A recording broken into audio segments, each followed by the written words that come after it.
గంజాయి బ్యాచ్ దాడిలో గాయపడిన ఎక్సైజ్ కానిస్టేబుల్ సౌమ్య చనిపోయారు. హైదరాబాద్లోని నిమ్స్ హాస్పిటల్లో చికిత్స పొందుతూ శనివారం రాత్రి కన్నుమూశారు. ఆమెకు అత్యాధునిక వైద్యం అందించినా ఫలితం లేకపోయింది. స్వగ్రామం మోస్రాలో సౌమ్య అంత్యక్రియలు పూర్తయ్యాయి. గంజాయి స్మగ్లర్స్ దాడిలో గాయపడ్డ ఎక్సైజ్ కానిస్టేబుల్ సౌమ్య ప్రాణాలు కోల్పోయారు. హైదరాబాద్ నిమ్స్ ఆసుపత్రిలో చికిత్స పొందుతున్న ఎక్సైజ్ కానిస్టేబుల్ సౌమ్య శనివారం రాత్రి 9:41 తుదిశ్వాస విడిచింది. నిజామాబాద్ జిల్లాలో గంజాయి స్మగ్లర్స్ను అడ్డుకునే క్రమంలో జరిగిన దాడిలో సౌమ్యకు తీవ్ర గాయాలయ్యాయి. ఆమెను కాపాడేందుకు నిమ్స్ వైద్య బృందం ఎంత ప్రయత్నించినా ఫలితం లేకపోయింది. అంతర్గత అవయవాలు తీవ్రంగా దెబ్బతినడంతో ఆమె తుదిశ్వాస విడిచారు. డాక్టర్లు తెలిపిన వివరాల ప్రకారం సౌమ్యకు వివిధ విభాగాల నిపుణుల ద్వారా అత్యాధునిక లైఫ్ సపోర్ట్ వైద్య సేవలు అందించారు.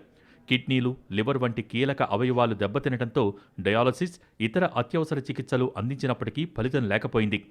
25 ఏళ్ల సౌమ్య 2024 బ్యాచ్కు చెందిన ఎక్సైజ్ కానిస్టేబుల్. గత 20 నెలలుగా నిజామాబాద్లో విధులు నిర్వహిస్తున్నారు.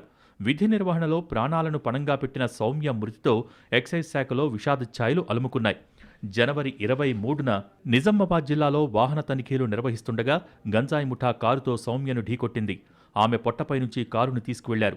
అరెస్టు చేస్తారన్న భయంతో గంజాయి బ్యాచ్ కానిస్టేబుల్ సౌమ్యను ఢీకొట్టి కొంత దూరం ఈడ్చుకెళ్లింది.